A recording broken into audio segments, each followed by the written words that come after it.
racks for the EV, riding around my city.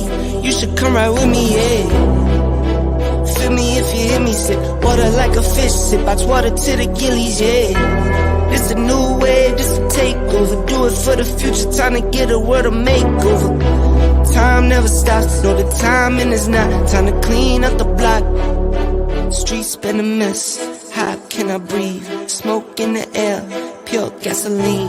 I see. What's good, family? What? I know y'all saw that. I know y'all saw that ending tonight. Man, let me turn this up some, man. I'm lit right now, man. I'm lit right now, baby. Let's go. That's what I'm talking about, man. That's exactly what I'm talking about.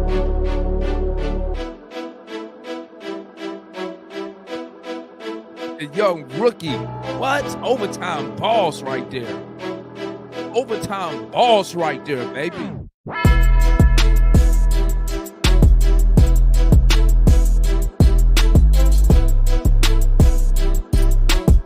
Oh, baby, that's what I'm talking about. Man, I'm too turned up right now, man. I'm too turned up right now. Let's go. Woo!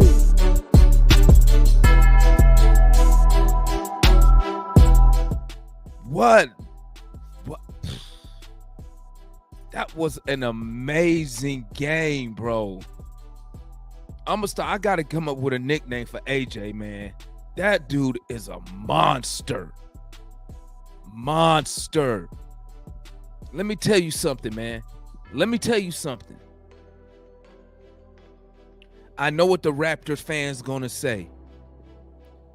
The Raptors fans, they're gonna say, oh, we was missing this guy. We was missing that guy. He didn't play. He was sick. He was injured. And you know what I'm going to say? Not my problem. Because guess what? If we was playing the Raptors and we were short players, guess what? They'll beat our ass and they'll rub that shit in. So listen, I take all wins. I don't care who playing. I don't care if they coach got to play. If he got to play, he got to play. Not my problem. Give me my dub. You hear me? Give me my dub.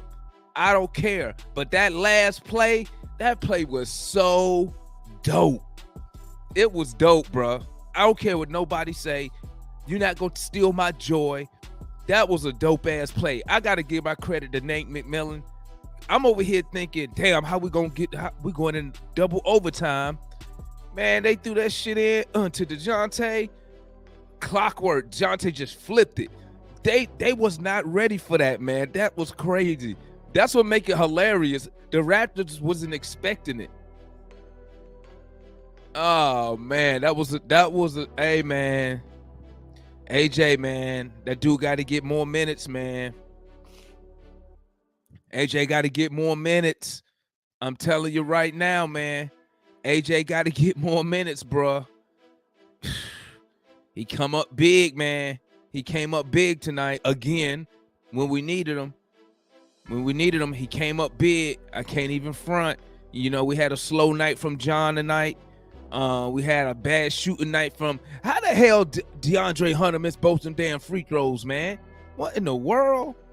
We had a great, efficient shooting night by our point guard, Trey. 57% from the field. I love it. Played very efficient. AJ Griffin shooting efficient. 8 for 15 from the field. Whew. I love it. Clint Capella, efficient. 9 for 13. DeJounte, terrible night. 7 for 18. 38%. John only took 4 shots, but he got us 11 rebounds. Clint Capella with 14 boards. Team effort, team win tonight. You feel me? But man, I was so mad when Hunter missed that damn free. When he missed both them free throws, I was like, what are we doing? How are you missing these easy ass free throws, man? Come on, bro. This the worst time to miss them. And I was just like, only the Hawks does this shit happen to. You feel me? Let me drop this link, man. Let me hear what everybody got to say. Y'all know how we get down. We Talk Hawks TV. We Talk Hawks Daily. I'm going to drop this link. The #1 Atlanta Hawks YouTube fan channel for the fans by the fans. Hosted by your boy, Damon. Y'all know what I'm going to do. I'm going to drop this link. Y'all come up here, say what y'all got to say. Speak your mind. Let's talk about this game tonight. Let's talk about what we like. Let's talk about what we didn't like. You feel me? So let me go ahead and drop this link. Y'all excuse my voice. I was at the football game today with me and my son was at the Baylor game today. We was out there clowning. There we go. Drop that link. Y'all come tap in with your boy. Talk to me about what y'all saw tonight, man. But yo, check it. Got to give Nate McMillan credit. Got to give Nate McMillan credit on that, man. Got to give him credit for that final play, man. Ooh, okay. Got the homeboy Juan up in the building. What's good, my guy? What's up, man? What's popping with you, man? Give me your thoughts on the game tonight. Let me turn this music down a little bit. Well, first off, without trying to sound like a hate, I'm happy we won. So let's get that out of the way. I'm happy we won. Oh, shit. Here we go. Here come the Debbie Downer. Here come the Debbie Downer. But there was a lot of storylines in this game. Okay. Let's talk about it. First of all, AJ was our saving grace. I think he had every point in the overtime, minus I think Trey. I think he had every single point in overtime to include the game winner. Yep. So that's huge. He did. That's huge. That's huge for a rookie, and it's on his confidence. You know, you got to give credit where credit is due. AJ comes from a basketball background. Everybody knows his father played in the NBA. He's on the sideline over there with Toronto. You know, his father couldn't help but smile, man. Like he was trying to hold back all emotion, but he's happy for his son. And how could you know what I mean? How could you not be? Your son out there balling, getting his team back in the game, helping to win the game, you know what I mean? Made every single point when we absolutely needed every single point. And I think he's just a poised rookie. Somebody said that he's like a vet in a rookie's body because the game is slowed down for him already. And once a rookie understands the flow of the game and is slowed down early in their career, that lets you know they're probably going to have a pretty long and extensive career, barring any injury. That's number one. Number two, he took all of JC's minutes in the second half. I know ain't nobody talking about it, but AJ played 30 minutes. They had to literally take John off the floor with like 5 minutes left in the fourth quarter. He never seen the court again because he's not giving us anything. No, John fouled out. Did he foul out? Yeah, he fouled out. Okay, I missed that. All right, I didn't know he fouled out. I thought he had five fouls. Here you come with that drama. Here you come with that drama. I thought he had five fouls. So that's my bad. However, he was the more poised player between the two, man. I just didn't like how John was getting beat up by Thaddeus Young. OG took it to him. Barnes took it to him. And I'm just like, man, go ahead. Oh, I'm in here. My bad. I'm just like, if JC ain't gonna bring us nothing, man.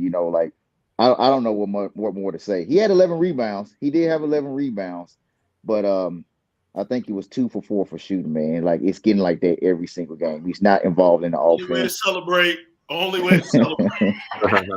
What's your thoughts on the game tonight, analyst? So I take a similar perspective as Juan. I'm very happy that we win. It goes in the win column. You don't sound like you happy. Listen. A lot of storylines in the game. There's a lot of things we got to clean up. I think. But listen. We.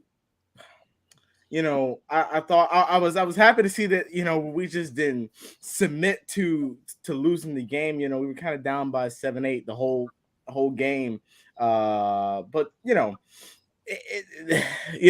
again, AJ came up huge. I thought Trey had a good game. I was clueless on what our big man was out there doing. John was, so and Hunter, just tried everything to do everything in his power to give the game away. Missing those 2 free throws at the end. All you have to do is at least make one, but he bricked both of them. But happy we won. We're 10-6, but we still have to we still have to look at what we have to clean up if we want to continue to get more wins and be a good playoff championship caliber team. What's your thoughts on the game today, Space?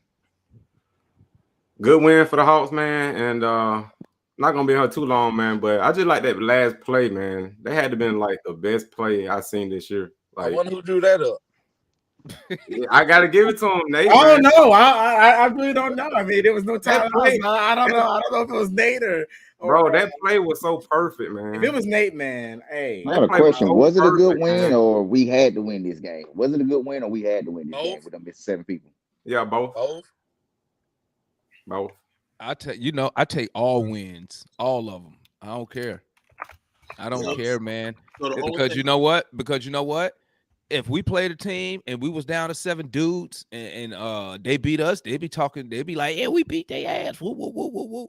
And just like, and if they would have lost, they'd be saying the same thing. How we lose to dudes and they only got 7 guys. Man, listen, a win in the NBA is hard to get. And you know what? And I hate to say it, hey, when they're down, you got to kick them because one game can separate you from being 4th or being 3rd or being 4th or being 6th. So they showed that. It says a 1-game separation. Let's take these games. Let's take these games. Now, I'm not saying that we know championship contender off this win, but I'm celebrating this victory right now. You know what I'm saying? I'm celebrating our young guy coming through in overtime. I'm celebrating my point guard in the end of the 4th quarter, saw AJ Green was getting it going, and he was calling for him to come get the ball. You see, he recognizing, okay, this is what we got to do to win. So I'm taking all these wins. You know what I'm saying? So I mean, that's just me. Y'all can take it how y'all want it, man. I can take your honest assessment on the good things that came out of it. So yeah, I can take that in stride. That AJ showing that he's a reliable player off the bench. Like that's only going to breed more confidence in Nate utilizing him in more high pressure situations. So I can take solace in that being said. You know what I mean, man? But I'll let everybody else talk before I continue on. And AJ Griffin needed this too, man, because this is a huge confidence booster, man. I mean, the game against the Bucks wasn't when he put up 26. But he won the ball in front of his dad too. This is a game that he's gonna never forget. He's never gonna forget this game right here. He won the ball. He won the ball in front of his dad. And remember when we played in Toronto, he was kind of a bum up there. Yeah, so. It's different. He iced this game right here. This is a game like this is a real confidence boost right here. What's your thoughts on the night ticket? Hey, bro, my boy Nate, man. Hey, my boy Nate, 5-1, bro. After a loss. Hey, the last time we was on this live, bro, I'm talking about Nate was getting nailed to the cross, bro. We missing somebody tonight, ain't we? Yeah, and his ass ain't pressed that link yet. He guaranteed that we was gonna lose. He did guarantee. He did. He not. He guaranteed. Yeah, he did. I mean, hey, Hunter almost made him. Hey, Hunter almost made him right. But for real though, I wanna like for real. I had to get my jokes off, but I will say this for real about Nate. The fact that when John Collins came out, when he fouled out, fact that I know a lot of Nate retractors might say, well, he had no choice but to put in AJ. He could have put anybody else in, but he put AJ in that spot and put matches up well. I'm surprised he didn't put Johnson in. That's who I thought he was gonna go to. Johnson can't shoot. But it turned out to be the correct move. It was because after John fouled out, that's when we didn't start walking him down to like 2 minutes and 38 seconds left. But it showed that it was the correct move in overtime. AJ was just in the right spot every single play. He seemed like he fit more. Yeah, his defense was okay too. His defense was okay too. Yeah, he got some key stops. Like he fit. Now, I know a lot of people gonna talk about they was losing. They were missing 7 people, bro. When we normally play Toronto, all the motherfuckers cook us, bro. So that's not our problem. Toronto wasn't the team. They just got our number. So I don't care how we beat Toronto. The fact that we beat them, I'm ecstatic because this team might be the hardest team matchup wise that we have had to play over the last 4 years. But Yeah, I feel you. What's your thought? Hey, what's your thoughts on the night? Point. I'm gonna be real with you. I'm gonna let the fellas get their thoughts off. I took notes on my opinions, right? Yep. As the night goes on, I'm gonna drop some of the notes that I took, but I'm gonna start it off like this: big night, big win. Okay. At the end of the day, it's not our problem why dudes are out. We got a job to do, and that's win the game. Simple as that. You see what I'm saying? The reality of the matter is that somebody mentioned it earlier. This is a major confidence boost for someone like AJ, right? Being able to be a spark not only off the bench, but someone that literally can be relied on. Let's be real. Like, Yep. Shot too. Right. Murray had it going a little early, but Murray was kind of MIA. He faded away. A majority of the game. Let's be real. Trey was really – I know Clint was kind of getting it going a little early. They sporadically, after like that first quarter-ish, after that first half, sporadically he was, cleaning up here and there. But it was really AJ the moment John went out. So I'm going to give you credit for that. I'm going to give Nate his flowers for trusting AJ in that situation, because let's be real, like, we're accustomed to seeing someone like Justin taking those minutes, right? And we probably lose. Nate don't play the rookies. That's the narrative. I'm gonna give him his flowers there. He ain't got no choice now. He ain't got no choice. That was a very accurate narrative. Accountable. I'm gonna hold some people accountable, right? The first order of business, DeAndre Hunter. Yeah, the stat line, he had over 20 and stuff. That's cool. Oh, yeah, get your ass in here. Yo, too many. Too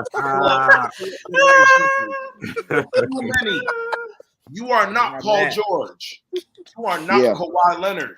Yep. I need you to attack the basket. I saw this man taking a couple pull-up jumpers on Fred VanVleet. Yep. I don't need that. I thought he kind of did, Point.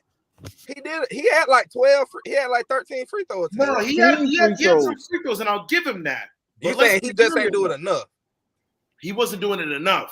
Early in the game, he got to the line early, established himself, and that was great, right? Towards the fourth quarter, he started hitting some good shots, but you notice how he was shooting, right? He was getting to the rack, cutting, doing all that stuff, right? Yeah. That is what my issue is with Hunter, right? I think Hunter trusts his game and trusts himself enough to be able to say, when I got the ball, I'm gonna make something happen. But the next level for him to like understand like where his status is with the team is he needs to diversify his shot selection. You need to know when you can take that pull-up free throw line jumper and when you can just attack the rack.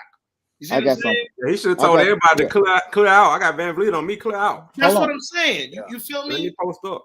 What I will say is this, though. As far as John goes, tonight was a perfect example of coaching. The way John was playing, you can tell that was 110% a direction from him. He was told, this is how you need to play. I do not need John Collins starting his action at the three-point line trying to drive to the basket. And turn it over every time. Let's keep it a buck. John cannot do more than 2 dribbles, bro. How many times did y'all see an attempt at a spin move? That's not him. And just watching him, I'm like, you know what? I know everybody's clowning him and saying he's not this and this, but you could just tell, like, yo, he was instructed to do that. That's not his game. You see what I'm saying? Like, and for me, it was just frustrating, like, seeing that, because that to me feeds into the narrative of, oh, we're just going to trade him, whatever. That's where I'm looking at Nate, and I'm like, do you really think John Collins, this is the best, like role for him in this system? Really? But use system lightly. But go ahead. But bro, here we go with this shit. Lightly. At the end of the day, I'm gonna be real with you. Trae Young had a superstar performance tonight. He had a good night. He had a really good night. The only thing I'm gonna say about Trae Young, and I feel like year over year, and this is the last thing I'm gonna say before I let Matt get his points. The only thing I think he needs to work on, and DeMar, you said this a couple of weeks ago, was that feeling that he gets, that get back a little bit, right? When someone gets a bucket, he wants to match them.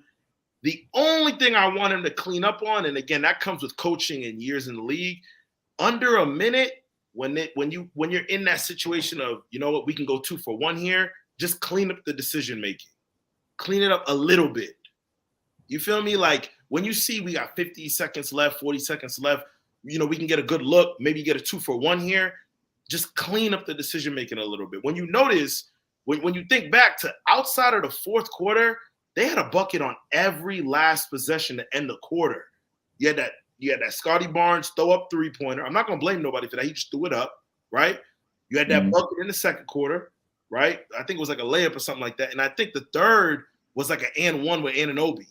You see what I'm saying? So it's like when you're forcing it, trying to think of, well, I need the 2 for 1, I need the 2 for 1, and you're throwing up a dumb shot, that's now giving them life. So I think that's the only thing about his game I would say, like, if I really wanted to nitpick. But outside of that, he had a phenomenal game. Those are my thoughts. What's your thoughts on the game tonight, Matt? I'm taking what you said, Demond, a couple weeks ago when you said to be positive in a win. So I'm trying to follow that. Boy, Matt it's just hard. About this guarantee though. Huh? Oh, we was close. Don't act like we wasn't close. We was on thin ice to hit that guarantee. And the only reason we didn't hit it. How many times does Toronto lose a 9-point lead with 2 minutes left? They never lose that type of a lead. Hey, well, you tell me how it happened. Because if we would have blew that lead, you would have went straight to Nate. No. The fact we were down is why I'm going to Nate. So tell me how we was down by that much. Look, we can still talk about Nate. We can still talk about Nate. Exactly. I'm messing with Matt. Yeah, I'll say this real quick. It's kind of mimicking what we talked about earlier. Listen, again, you know, I'm trying to also be positive during the win because listen, I thought the end of that game was great. You know, I said the other day, I was like, man, we don't seem exciting to watch anymore, but that was very exciting. Listen, but again, I'll say it again. There's a lot of things we have to clean up after this game because. Listen, you know, the win is a win, and yes, that's Toronto's issue on why they had all those players out. But we have to realize that we're not trying to be a regular season ball club. You know, we're trying to win a championship. So we have to put that's out the window. Analysts, I've already dropped my. Okay, we're a first round team basically, maybe second if we get lucky, depending on the matchup. Because we are first round right now. So and that's what I'm saying. Again, we came back and we got the job done. That was what, you know, that was what I was kind of expecting from the jump. You know, I was expecting, all right, you know, we're gonna come in. I didn't expect us to mollywop over them, but I was like, okay, you know, we can come in, and we can build a decent gap, and they'll be playing from behind. But again, you know, if we're trying to reach what we're saying we're trying to reach, we have to go back and we say, all right, you know, we can enjoy this tonight, but we got a tough Cleveland team on the road where we got to clean up a lot of missed assignments and missed rotations and a lot of stuff like that. You talking about the defensive side of the ball? Huh? You talking about on the defensive side of the ball we got to clean up? Well, yeah, and then I agree with that. I do agree with that because I was feeling damn helpless until midway through the fourth quarter. Bro, it was a runway to the goal. F them Raptors, we beat their ass. Fuck them. hey, Fuck the I'm Raptors. not gonna say all that. I'm gonna say it. We beat their ass. I'm gonna say it. Hey, listen, I speak for me. We beat y'all ass. But Raj, Demond, I don't care who you got. Are you not a little bit? What's up? Are you not a little bit discouraged? About what? What are we discouraged about? About what? Winning the game? The game. No, we talking about overall, man. Overall, we won the game. Listen, man, we won the game.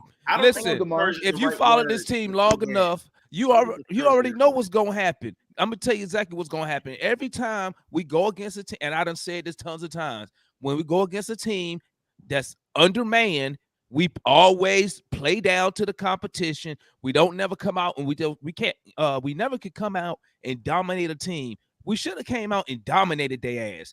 But this is the Atlanta Hawks, and we always make it a game. I knew this shit was gonna happen. I knew it. Now I didn't think we was gonna win at the last second, but I knew it was gonna be a game because it always happened. Every time, I'm telling you, when we play on national TV, we get blown out. And every time we play a team that we should be beating on paper, hands down, we never do it. That's a fact. Ever. Bro, so guess what? I knew this was happening. I'm happy we won the damn game because guess what? Half the time last year we lose the game last year. That's okay, I got lose it last year. I got a question, Damon. What's up? Do style points count in the win-loss column? Hell no, not to me, not to this fan. I take all wins. I don't care how we get them. I don't care if the coach got to go and play for them. That's their problem. That's not our problem. When all our dudes went out last year with COVID, when Trey, Hunter, all them boys was out with COVID and we was losing them games playing with them G Leaguers. No, I didn't see nobody say, man, you know what? Damon, you got to say it louder for the people. I'm telling you, nobody. I didn't hear nobody say, you know what? Overflow got to hear you. You know what, man? We lost because they didn't have hell no. People was like, we suck. I'm talking about our fans in New Pack City was like, man, we suck. We can't do nothing. Play the rookie. Woo, woo, woo, woo, woo. So guess what? Ain't healthy. When we catch a team that's down on their luck, that's their problem. I take all wins. But you know how we play. Name me the last time you seen the Hawks come out and play a dominant 48 minutes on a team they should beat. Yeah. But that's I think that's what we're alluding to, Damon. You know what I mean? Like, we knew these guys were down 7 dudes 2 days ago. Like, we already got the scouting report. We knew they was down, man. So as a team, as a coaching staff, collectively, we should have came out and be like, we're just going to dominate. There is no excuse. There is no excuse for having a 35-year-old Thursday. That Boston game? Yeah, 2 games. Yeah. There is no excuse for having a Malachi Flynn and a Thaddeus Young, who guys that are the 9th, 10th, and 11th players off the bench, come in for a combined 39 points off the bench. I'm not done. That's on the bench. You surprised about that? You surprised about that? Bro, come on, I'm not done. But you saying stuff we already know that happens all the time. Hold on. This is why I'm saying it, Damon, because our mentality should be shifting and changing as we grow as a team. We've been doing this for years past. Why the hell do we keep doing it moving forward? That's what I'm saying. It's called maturity. Are we growing? Are we relapsing? Let me finish. Go ahead. What are we doing to minimize these mistakes moving forward, man? All right. I'm glad we won, Damon. I'm glad we won. We're 10-6. We're in the thick of the top 3 race right now. I'm happy. What I'm saying is we gave up 122 to a team that is missing 7 players. It's concerning from a degree. That's all we're saying in here, man. It's concerning. I am glad DeAndre Hunter, if you take out Boston's game, DeAndre Hunter has 24 free throw attempts and against Milwaukee and Toronto. That's great. They have very good players, very tall, lengthy players. That's good. But overall, as a fan, you as a fan, the rest of us as a fan, man, this is 3-4 years in the making. It is concerning when we still have the same mentality against these teams that we should be blowing out when, especially when they're down like this. That's all I'm saying. Well, maybe we need to get rid of the players then, because it's the players out there. We gonna get what players we finna get rid of. So I ain't saying get rid of the players. It's collective effort, bro. That's all I'm saying, man. But I'm saying the mentality comes from each individual when you step out in competition. Okay, the coach can give you any rah speech you want to, but when you get out there, you gotta have that dog mentality yourself. So if we always coming out playing down to the competition, who does that fall on? To me, it's the player. Everybody, man. To me, it's the player. I think it's everybody. It's collectively. We know what's gonna happen. I think it comes from not having that veteran leadership. I think that's big. But 2, you know, I don't want to say this in a bad way, but we got a lot of good kids. If you get what I'm saying. Yeah. Like we don't have that many like natural dogs on the team like that. So I think we're the third youngest team in the league too, though. Yeah, you're not gonna have when you have that. You're not gonna have like that. Okay, you my food tonight. You dead. You know. But we said this that easy money, right? But Gerald, what you saying is something we said last year. So why the GM ain't addressed that? Address what? Not having a dog on the team. Because you got Murray. That's because what not necessarily. The thing is, you can't not have the veteran leadership and not have enough dogs. So Travis got to do one or the other. Now I tell you what Travis needs to do. Travis needs to walk down to the locker room and tell Nate since he don't do anything else, he need to tell Nate that you need to get yourself out there and do something with these guys. Nowhere in the world we should have came out flat against this team. Again. I don't know what. So what is the coach? What? So what? Hold on. Tell me, because y'all be tripping me out with this. Okay, you Nate analyst, you need to do something with this team. There's no reason we gonna come out flat. What are you gonna do? What's your plan? I need to hear this plan. Well, after the game plan, after we discuss the game plan, the first thing I'm gonna do is we gotta make sure all the guys are locked in. If you're not locked in and you messing around, you can't measure that. Why can't I disagree with that. I disagree with that. If this ain't 2K analysts. If DeAndre Hunter runs turn the sliders up. Hey, turn the sliders up. He got locked in max. Okay, so tell me what you think a coach should do, since you think he should just stand there and look on. No, I'm gonna tell you. Bro, listen. He didn't do his job in the first half. The coach can only do so much, bro. The coach is supposed to be. He's supposed to be mainly supposed to be the tactician. Okay, he's not that. Put people in position to be successful. You don't do that either. That's the coach's job. But guess what? So hold on. So he didn't put AJ in a position to be successful. When in the fourth overtime. Yeah. No. They never ran a design play for AJ when he got them buckets. So now you got to put stipulations on. Come on, now you put stipulations on what it's supposed to be. Come on, How is it coaching when this dude is getting the ball, when he's scoring the ball off of broken plays and offensive rebounds? Bro, come on, man. It's called hustle. I disagree with that. No. How is that? Everything ain't a play, bro. Correlated to coaching. How is that correlated to coaching? That's what I'm asking. So, bro, analyst just said in the top right. Hold on. Go ahead, Space, and then Juan, go after Space. What you about to say, Space? Oh, that play that it was designed for Trae Young, but Griffin he hustled, and Trae Young knowing we know him being a playmaker. You talking about the game winner? The game winner? The last play. It actually wasn't. Actually wasn't. Go ahead.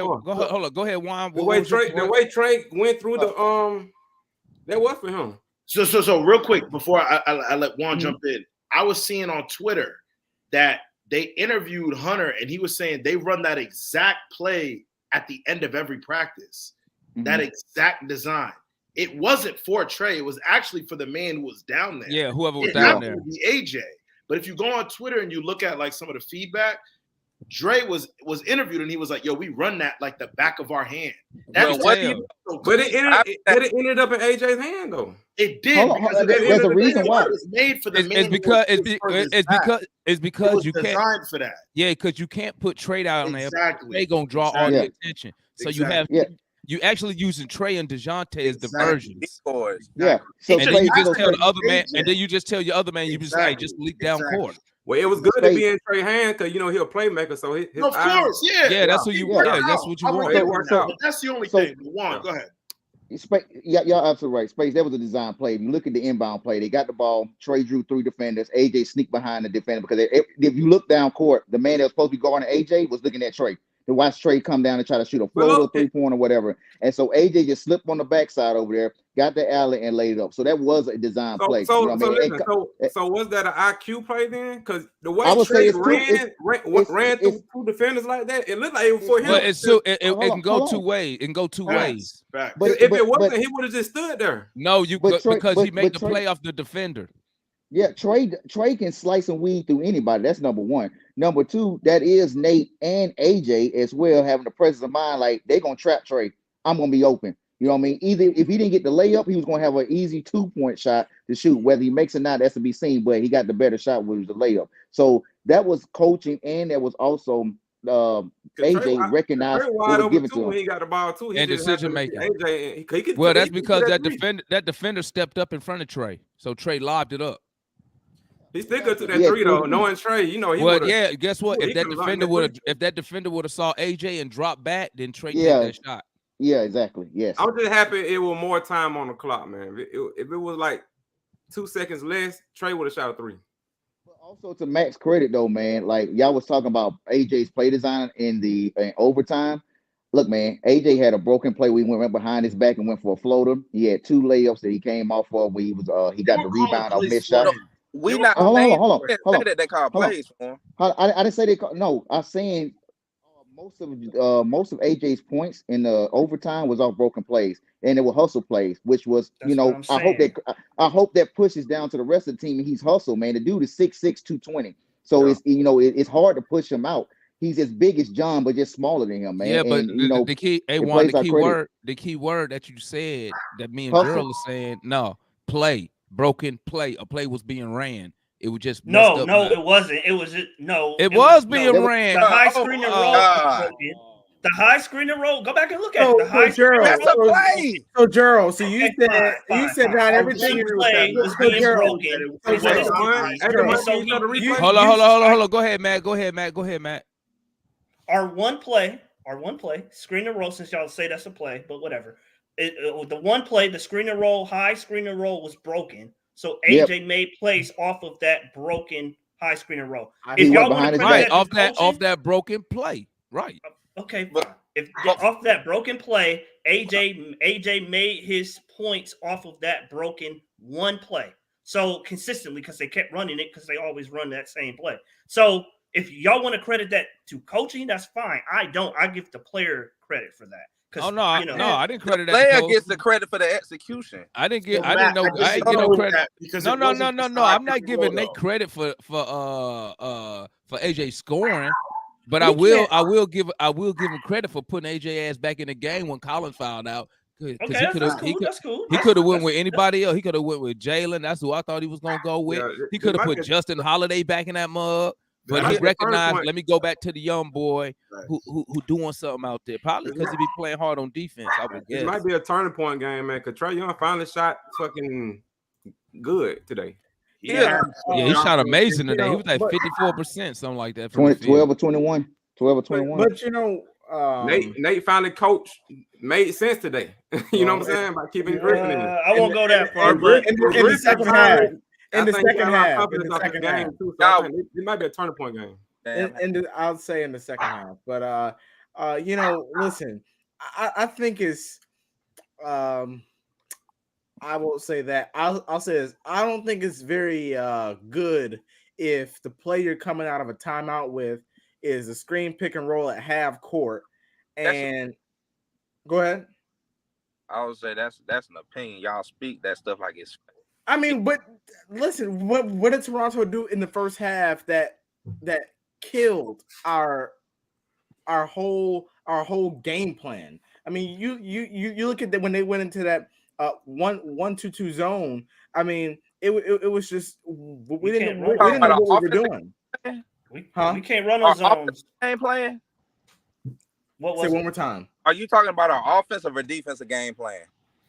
Well, no, in this particular issue, I was talking about the offense. We never had trouble scoring. We just couldn't get stops. Well, no, I'm talking about when Toronto went into. There was a point in the game where we really couldn't score like that. Toronto went 1-2-2 zone. That's what we talk about. That gave us trouble. We can't do that's that, what I was Gerald. bringing up. Huh? And that's what I was saying. We can't do that. Do what? We can't go to a zone. We played zone and got our ass killed. We did play zone and we got busted up, man. We got busted up. You didn't No, see that? I'm joking. I'm not talking about this game. I'm saying in general. Because Oh yeah. We got busted up. I said this one last thing.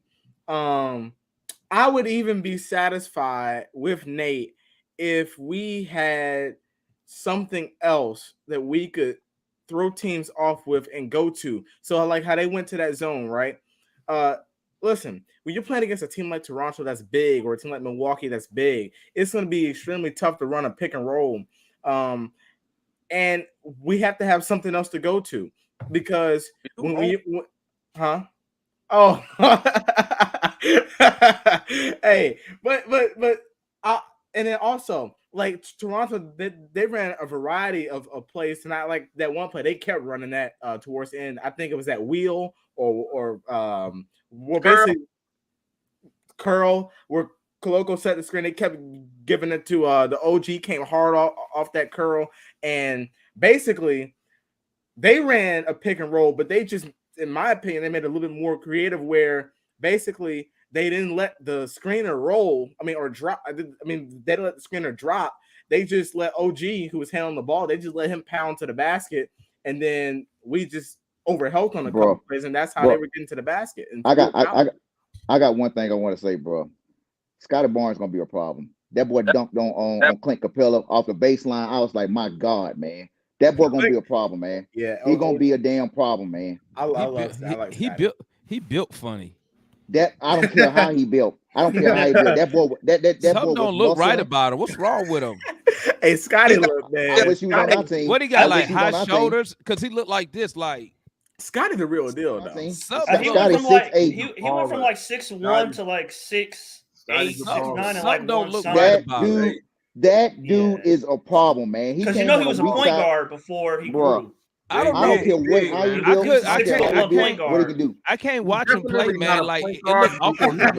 I can't even watch him with the ball, man, because he be like this, and it look like he shoot like this. I'm like, what's wrong with his body, his composition? He has a push three. He does have a push three, but that boy is disgusting. Bro, he look like a triple double. Scotty's almost had a triple double. Maybe you know what? I bet his legs is longer than his torso. I bet that's what it is. Bro, I don't know. We can see and dismiss him all we want to. The boy is 6'8". He's 6'8". He was taking JC. He's 6'8". Yeah, he's 6'8" from the waist down. Shit. 6'8", taking it to Hunter, Capella, and JC, and they couldn't do nothing to him. Don't worry. JC 6'9" and had 4 points, but he had 11 boards, didn't he? And fouled out. And he fouled out. Whose fault was that, though? Let's be real. That's on JC. The coach fault. Why we switching? Not the going to Nate. Not the going to Nate. Whose fault was that for John having 4 shots a game? 4 shots. The way that he was. 4 shots. My opinion, I think whose fault? You know who fault that is? Because AJ that is. It's because listen, bro. I say it's Nate because he don't put players in position. He don't play them where they're good at. He had Collins shooting all these. He had him shooting all these. Collins got to learn how to open his mouth too, man. He had him shooting all these damn threes at the beginning of the season. Like Collins got a killer mid range. Why are we not abusing that? Why is he shooting? What JC said? He said he's trying to be a good soldier. He said he's too nice. He's too nice, man. He need to open his mouth and be like, "Hey, man, y'all need to give me some touches or something." We definitely was running some sets for AJ, right? If you notice, he was kind of running a little floppy, kind of like he can dribble. He can dribble, point. Stagger screen, like a little pin down to come off the curl, like we run for Justin, right?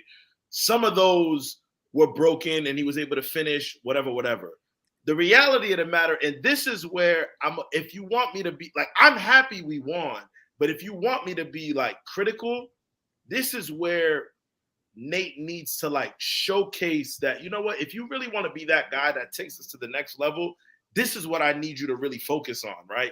Number one, if you want to give Justin Holiday the ball after a curl, he's not a dribbler, right? How many times have we seen this season he takes 2 dribbles after that pump fake 3 and he coughs the rock up or he gets blocked? That's not him.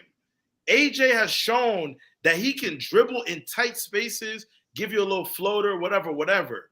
The instructions should be for Justin. Yo, as soon as you come off that curl, the shot needs to go up. I don't need That's you what to he dribble. do. Is it what? That's what Justin do. No, but what I'm saying is that I've seen Justin enough this season pump fake and trying to dribble into the paint. I don't need him doing that, right? What I'm saying is, if you want me to be particular, that's what I'm going to say. What my issue is, and to be real with you, the problem isn't that we're running all these pick and rolls, right? Because the reality is you can have different variations of a pick and roll. The problem is that you're making it easy for a defensive unit like Toronto. Toronto is not the greatest defensive team that ever They're walked not. the earth. But the problem is that when you don't have something like, for example, you're running a high pick and roll and you have someone like AJ in the corner, but he's not lifting up to that hash mark, right? Go back and watch a couple years ago that Tony Snell game winner, right? Watch that. I remember that. Yeah. It was a screen and roll, right, with Gallo on Trey. Trey drove to the paint. Tony Snell lifted up to the hash. He was wide open for three. Yep. Easy. And you saw it in the game too, where that screen and roll would happen. AJ would lift. He would just miss it. I'm cool with that. If you are open and you create that space for yourself, take the shot. But this is what my issue is with Nate. When you have a team that is extremely long, that is extremely active, that knows how to rotate, and you're running a pick and roll, and your corner men are just standing there, well, you're That's making the whole NBA. No, it's not. That's the whole. No. That's the whole NBA. So Gerald, here's my question. Really not. It's really not. It's really not. And So, that Jared, comes with directions. You are telling your corner guys, stay in the corner. Do not lift. That is an instruction. And the reason why I know that is because when Bogey is playing, he doesn't do that. He is rotating up to the key all the time. We've seen that a million times. Sometimes he hits, sometimes he misses. That is a direct instruction. That's what my issue is. Go ahead, so, Matt. Gerald, my question to you, Gerald, is we're the only team that runs the pick and roll as much as we do. I think it's like 90% of our offense or something like that. I got to go back and look at synergy again, but it was last time I checked, it was in the 89, 90 percentile that we run the pick and roll. What other successful team runs the pick and roll that much? Toronto doesn't. Hold on. Doesn't. Hold on. When you say successful, championship teams that won a championship in the last 10 years, 5 years, any a conference finals team besides us, that runs it that predominantly. I mean, Miami didn't. On the skill set of the players, every team doesn't have a point guard or a ball handler that's capable of running the pick and roll. Like So Steph Curry can't run pick and roll. So that's Steph Curry can't run pick and roll. Steph Curry plays more off ball. Different. They got two of the best shooters to ever walk Earth, and they got some of the most beautiful ball movement ever. They sure do. Cleveland. They have Darius Garland, and they got Darius Garland and two bigs. A very ball dominant guard. They run the pick and roll sometimes. Championship team. Cleveland's not that. No. I'm saying if you're going to compare us to another team like us, that you said with some teams that I'm trying to compare us to, you said that we don't have that they don't have the personnel we have, right? Luka runs pick and roll all day too. But they do run the pick and roll, but they also have different concepts rolled into the pick and roll. They don't just run the pick and roll. That's it. By itself, isolate. Well, our problem is we run the pick and roll, but it's isolated. That's all we do. I'm not saying you can't do that. I'm saying you need to incorporate other concepts into the pick and roll. That's what I'm saying. So check this out, man. So just like point, I was watching the game at one point, and do you know we had DeJounte come down, and DeJounte had tried to dribble and score on 3 to 4 Raptor defenders. You know where the rest of our players are at? In the corners. In the corners way, because the instructor do that. That's one thing. That's one thing. You're not. That's one thing. Number two, when we do the pick and roll, we don't put pressure on the interior defense and all that. I'm sorry, we do put pressure on the interior defense, but instead of us cutting baseline or cutting slash into the hole, we wait in the corner to shoot threes, and we are the worst shooting 3-point team in the league right now. I got a quick rebuttal for that one. I got a quick rebuttal for the slashing. If you slash, then you're gonna bring an extra person to contest the alley for Capella. I'm not talking about the alley. What I'm saying is slash. Check it out. Thaddeus Young, man. I'm gonna use him as an example because this is who we just played, man. Harold, hold that thought. By the way, hold that thought. What you just said. Hold that thought. Go ahead, Juan. Yeah. I watched the guy come in, man. He was making all of his baskets when Fred VanVleet or Malachi Flynn would drive in, and he would just cut to the basket and get easy layups all day long. Are you telling me that John and Dre cannot do that? John can jump out the building and dunk on anybody. If John was skirting the baseline and getting the ball, he would have so many easy layups and dunks if we had a free-flowing offense that continued to move. We don't have a free-flowing offense. I get what you're saying. However, to respect to Toronto, but Toronto doesn't have a guy that you can just put the ball in his hands and say make something happen. So they have to be good at stuff like flare screens and all the stuff like that. Not necessarily. But Gerald, my point is, Gerald, do you think that's lazy? What do you mean? Do you because we got Trae Young and you're saying because he could do so many things to rely on his brilliance and rely on his skill set. I think that's lazy. I want to enhance your ability. I don't want to depend on it. So I would rebuttal to say we're in a league of, I'm not a fan of it, but we're in a league where the era is analytics, correct? Yeah. Yep. And the analytics will say if such and such guy has the ball, I'm gonna say it like this. If John Collins is setting the offense, I'm not picking on John. If John Collins is setting the offense, or if he's the facilitator, does the analytics say we got a better chance of scoring if he's facilitating or if Trey's the facilitator? What I mean by facilitator, I mean the main like ball handler. So Trey, it's gonna be Trey. Somebody can look at the stats if there is a stat, but I'm pretty sure Trae Young is probably at least top 5 in. We could probably get medal for like individual offensive. What do you do? Hey, Capella balled out. I'm gonna give him. Hey, I don't know. Kaliko balled out today. Christian Kaliko. Oh my goodness. But Gerald, I got what you're saying. That is true. I'm not saying Trae can't initiate. I'm not saying Trae can't make the decisions. I'm saying you don't want everybody in the gym to know that's what we're going to do when we inbound the ball and he's dribbling it up 92 feet up the floor. So I'm saying put it in other people's hand, run other actions. He still gets the ball coming off of a curl. He got the ball coming off of a baseline screen where he can make. No, I'm saying to pass. He can still pass on the move. It's just not isolated where he's standing at the top of the key and have to look and survey the floor and have to make the decision 90-something times a game. That's what I'm saying. From an NBA purist standpoint, you're right. I can see that. Huh? I'm gonna go back to what you're saying. You said Toronto don't have a guy they can put on the floor and get whatever they want. They got Siakam, OG Anunoby, Fred VanVleet, and they have Scotty Barnes. There's a reason why they beat us all the time because they're strong and they have 5 guys on the court at all time that can handle the ball, to include their center. They are not limited.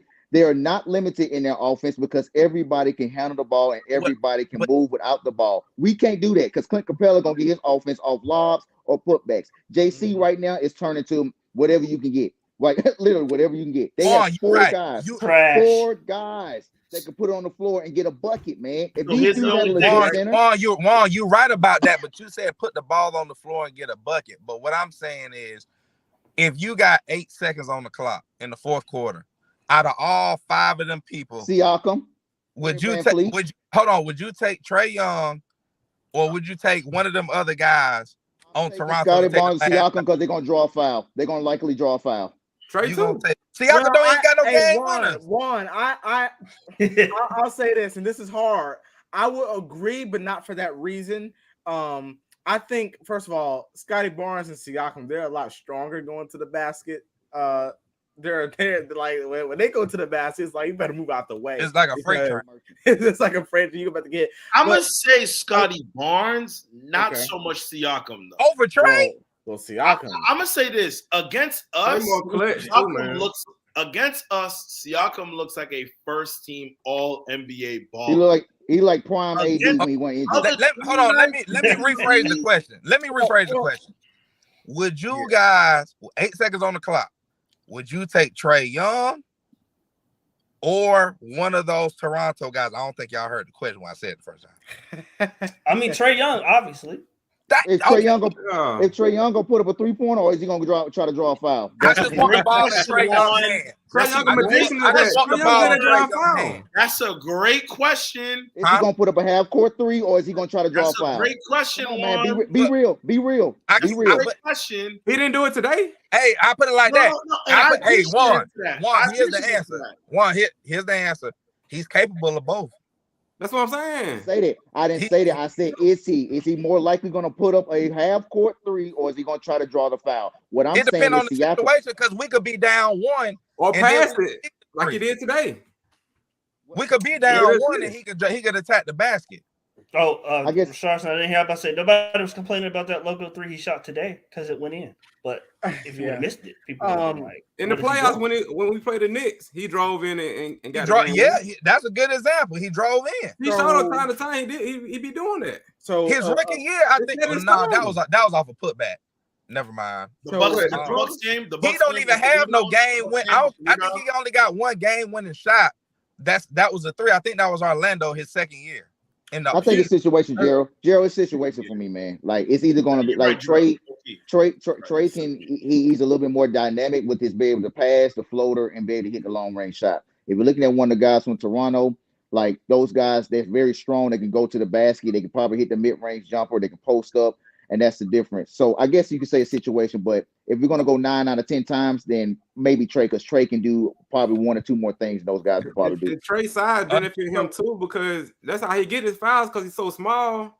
He can easily bounce off somebody. They just, that's how he get a foul. So I got you. I got one question for y'all, and this is the big one. Hey, Nate put AJ in after John Collins fouled out. Now you can y'all hear me? Somebody call me. I forgot. You choppy. Go ahead. What about now? You say you say Nate. Yeah. You say Nate. Yeah.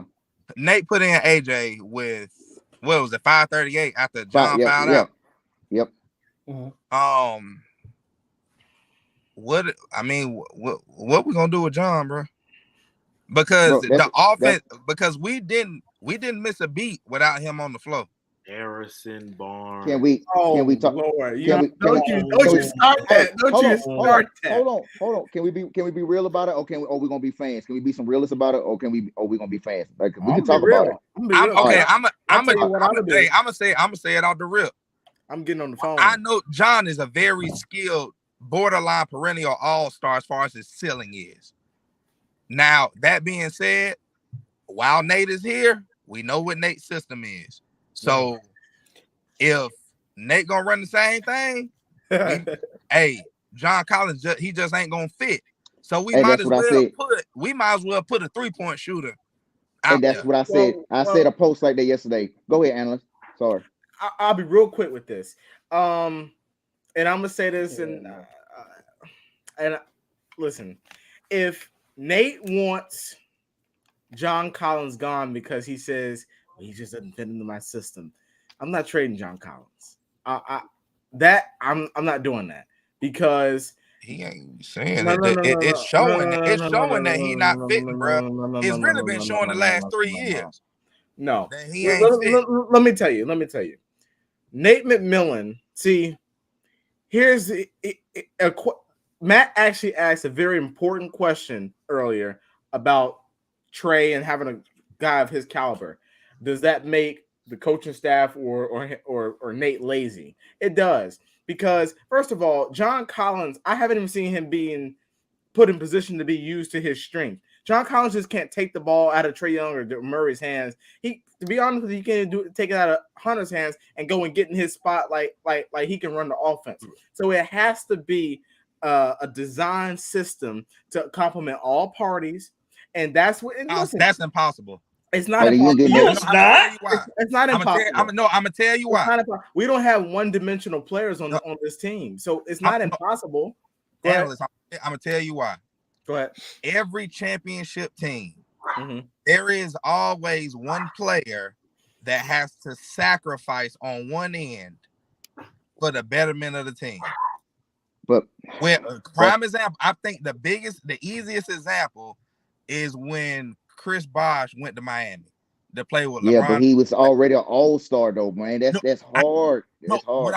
What I'm saying is Chris Bosh was virtually a rebounder and a three-point shooter. And he still averaged 16 and 8. Huh? And he still averaged 16 and 8. Well, he happened to hit the damn threes, but John ain't. But I think much better defender than JC too. I agree. I agree with that. But he had to put most of his stuff, on the defensive end. If you open for a three, shoot it. Rebounding, crash the board because Miami was really small. Also another good example, probably J.R. Smith with when he was with LeBron in Cleveland, where he was their primary defender. To where he didn't, he used to have the ultimate green light. But when he got to Cleveland, he had to sacrifice that. The thing is, the common denominator in both of those things you said was LeBron James, a man who can take over the game in his prime at both ends of the court.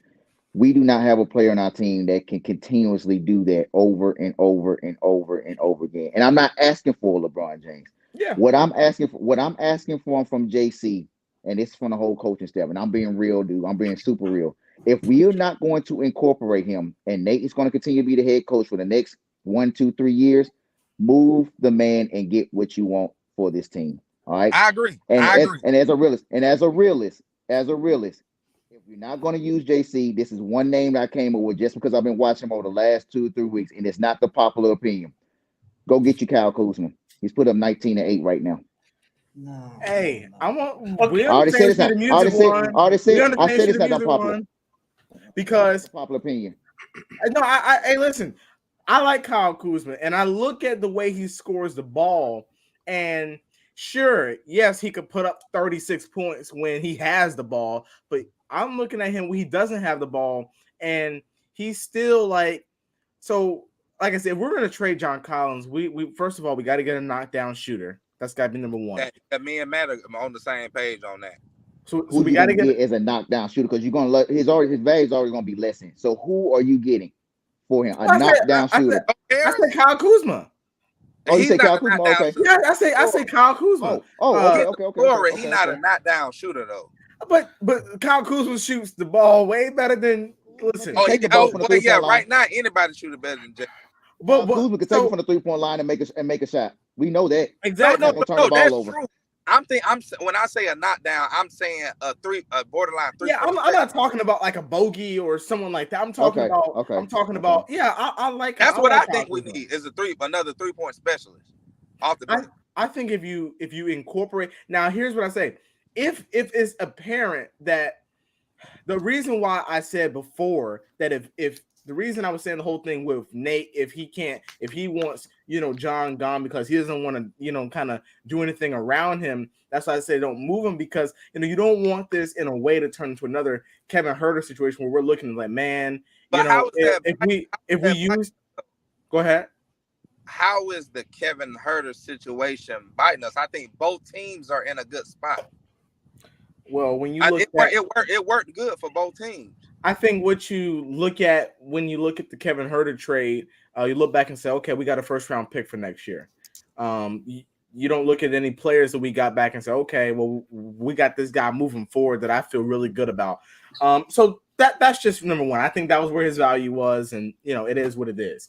But I like Kyle Kuzma a lot. I like a guy like a Marcus Morris Sr. He's another knockdown shooter. He's too old. A volume shooter. Kyle Kuzma. Yes, Kyle Kuzma is an extreme volume shooter. Hey, get out of here with that Marcus Morris crap, Angela. You always bringing this dude up, man. Hey, he's a way better. He's a way player, but he's a way better player than Harrison Barnes. And by the way, we got a new guy up here, Matt G. Seen Matt, him what's going up, hard. bro? He was going hard in the Welcome. chat. Matt, what's your thoughts on the game tonight, man? I'm just happy we won. That's all I can really say on it. It's the same thing as you guys have been saying. Some of you, defend Nate, some of you don't. But, I'm just happy we got the win. Maybe you can say Nate could have, coached better. But at this point, we're sticking with him this season. So we just got to stick with what he does and hope for the best. But I'm excited. AJ gave some really good minutes in overtime, obviously. And, yeah, basically all I got to say about that. Respect. Hey, So back to the original question.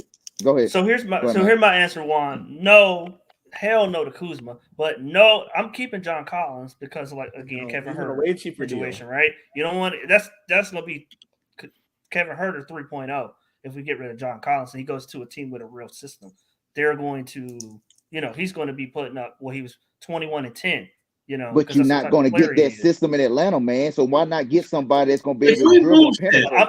If we moved him, Matt, real quick, if we moved him, right, and let's say he was balling, but we still kept winning, and as a result, we got like a player that was useful for us, maybe fit the system a little bit better, and a pick.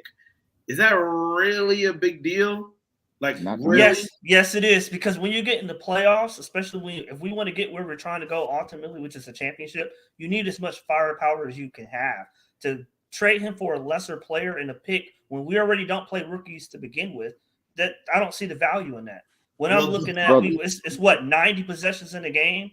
Trae Young gets 20. This is where I throw it back at you, right?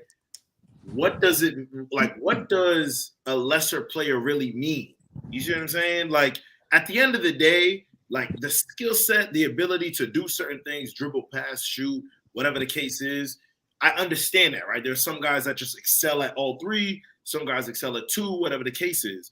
But if we're in a system that we all can agree on is limited and we're not going to see the best of John, well, does it really matter? Right? Exactly. Well, I would say yes, because I'm not making that really does do the role that Nate is asking for. It may not be what we want, but it's. Well, I tell you what. I tell you what's going to be real quick, Matt. I tell you what's going to be something that is going to really make us think. Real quick, fellas. I got to run. I'm gonna still get y'all in the background. Yeah. All right, bro. Much love, y'all. All right. If we trade John Collins, which again, I've never said I'm opposed to doing that. I think if you can get an offer back that makes sense for the team, I'm always looking to get the team better. But again, if you trade, let's just say we move John Collins, and because of the fact, all right, Nate, you came to us and you told us that he doesn't fit with what you're trying to do. You told us that with Kevin Huerter. All right, well, we'll do it again with John, which I don't think, listen, that's a big risk. But anyways, so let's just say we do it, and then we play pretty well for the rest of the regular season. We get to the playoffs, and we have a really bad first round, and we lose in the first round. And front office decides, ownership decides, all right, well, we're a first round exit. We acquired another star in the backcourt. We did these adjustments. We've added the players that Nate was asking for. It's showtime, and we lose in the first round again. Let's move on from Nate McMillan.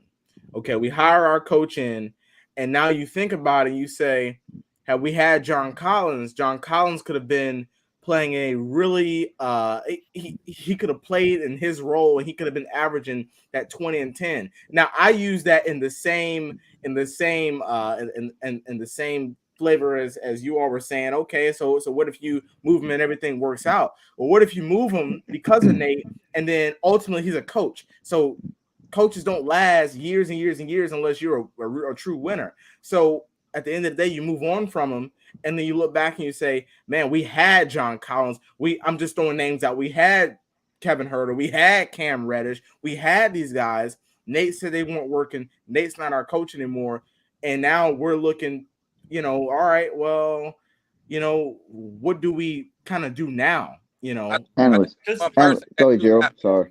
That situation. Huh? I think the main person in that situation is Travis. For that, if you hire a coach, let's say you get rid of Nate and you hire a coach that is heavy on a stretch big, then that's not a smart hire in my opinion, because Nope. we don't have that type of player if we got rid of John. So that would be more on Travis. Well, I would say here's what I'll Well, say, what Gerald, even more if he's the best candidate to hire? That wouldn't, if he has a concrete system like Nate's concrete system, we already know what it is. Screen, pick and roll. But yeah, screen Yeah, and but roll, horns, and leave the lane open. But depends on his superstars a lot. He did it in Indiana too. But go on. Right. So if this next guy, I'm just talking hypothetically, if this next guy has a system where he plays off the block a lot, which we know that's John's sweet spot. If you don't have a John, if you don't have an Embiid, if you don't have a Giannis, if you don't have a Vucevic, if you don't have if you don't have a Sabonis, it doesn't make sense to hire that type of coach. Well, I'll say, one, ahead, you're looking for an adaptable coach, right? You're looking for in football terms, you're looking for Arthur Smith or Kyle Shanahan who can adapt his system to fit the roster that he has. 1, 2. Like I said, I'm not in favor of getting rid of Collins because especially not for Nate, because he's shown throughout his entire career what he is. He's a first round coach. So I'm not going to dismantle my roster to fit his system, and we're just going to end up with the same result that we had anyway. Well, Matt, I can rebuttal. I agree with that because I looked at his track record of 17 years, and it's either missed playoffs or first round exit. I got that, but I can rebuttal that by saying, well, John Collins' usage rate doesn't necessarily translate to winning either. It sure doesn't. So it can go either way. If John Collins is more of a focal point, that doesn't necessarily lead to W's. So, and that might be why Nate is dropping him on the pecking order in the offense. We got to think about that. I got some too, Gerald. Did y'all see the game within the game and how Toronto made John a someone that had to dribble the ball because they know he would make bad decisions, and they kept let him do it, and he would turn the ball over. That man was looking like DeAndre Hunt, old DeAndre Hunt. That's like, if you don't think that's coaching and you don't recognize that's game plan, man, like that's you don't even have to be smart. They purposely made John dribble the ball from the outside because they knew he had no moves and he was going to turn over and make a bad decision. And every single time he did that. That's number one. John has went from 20 points a game to 18 to 16 to 12 points. He might be at 11 points right now. To 11 points a game over the last 4 seasons. At what point is it going to be on the player as opposed to the coach, or the coach opposed to the player? Because we all know Nate is not changing his system. He may add a wrinkle in here and there. He may add a sprinkle in a player or two, but he is not changing his system. We know this. Ever since he came up with Seattle Supersonics and he was coaching them, man, he has thrived off the superstars. Paul George, Trae Young, Kevin Durant, Ray Allen. We know his MO. So what we're saying is, if John is not going to be included in his offense, and he has not been for the last 3 seasons, man, he is getting worse and worse. He has extreme limitations. He cannot post up people we think he should be posting up. He gets pushed around in the block too many times by guards that's not even bigger than him, man. And so if Nate's not going to use curls, flares, dive him to the basket, then why is he here, man? Because here's why. That sounds a little bit more 60-40 with the 60 heading towards Nate's side. Nate's lack of creativity, which is about what I've been saying for the longest. Nate's lack of creativity is the reason why this team is going to continue to be what Nate's track record is. First round exit. Getting fired. I bet you ain't getting fired though. He's gonna be here till the end of the season. We all believe. I don't know if Gerald believes this, but I strongly believe, most people believe, unless we holding up that Larry O'Brien trophy, this is Nate's last year. I mean, it's just I agree with that. I agree with that. So there is a situation where I do believe it would be Nate's last year, But if Nate get out the first round, Yep. if Nate get out the first round, he ain't going nowhere. He's not going nowhere. Now, if Nate loses in the first round, it would have to be a situation like last year where we virtually had no bigs against Miami, and we got ran through. It would have to be because we're not healthy. We're not. But Gerald, right now, if you look at it, let's just push toward the playoffs right now. We get to play against the better coaches, man. Do you not think they're not gonna have a game plan to not either stop Trey and JC or limit him, man? We know this. We know JC is not going to take over a game. We know this. We also know Nate. I agree. I agree with that. Nate is not going to implement a game plan where he's going to get John closer shots to the basket and things like that. He's going to keep getting pushed further and further out to the 3-point line. Have we not been looking at the stats and watching this dude go from 10 shots a game to 5 a game? 5 shots a game? Because his usage rate, this is what I think.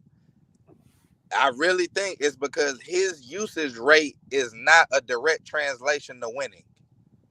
Well, I mean, I don't know about that because look at last year. We didn't have him in the playoffs. We lost. We got embarrassed. No, we lost because Capella ass was hurt. We wouldn't have beat Miami. We lost because of Nate McMillan. We wouldn't have beat no Miami. Yes, but I'm saying I don't think John Collins being healthy. I know everybody some people are like, oh, look at our record with John Collins versus without John Collins, and we win without him when he don't play. But what y'all missing is I don't care about the regular season. I care about the playoffs. And in the playoffs, you're not beating good. If you take John Collins off the team, right? I'm not looking at right now in the playoffs. Okay, the possessions slow down. So right now, let's say we get in 90 possessions. Young gets Trey gets 20 possessions. 20 shots. Murray gets 20 shots. The bench gets 30. Hunter gets 15. That's 10 shots for John Collins. That's what you're seeing is the fact that we're playing so slow. There's only so many possessions per game. And when Trey's going to get the most, Murray's going to get the second most, Hunter's going to get the third most. It's just a byproduct of the amount of if we play faster, it's going to be I got you. Matt, that's the other end of that court. And what you ain't saying is you're going to be going up against Jared Allen and Mobley. You're going to be going against Kevin Durant. You're going to be going up against Jason Tatum. You're going to be going against Jason Tatum, Giannis Antetokounmpo, Tobias Harris, Joel Embiid. I would go to Tobias. Hold on. His defense has improved on the weak side. On the weak side. He is not stopping Evan Mobley. He is not stopping Siakam. He's not stopping Giannis. He's not stopping Embiid or Tobias Harris. He's not stopping Mobley tonight. Okay. That's what I'm saying. So my question to y'all, let's say those guys.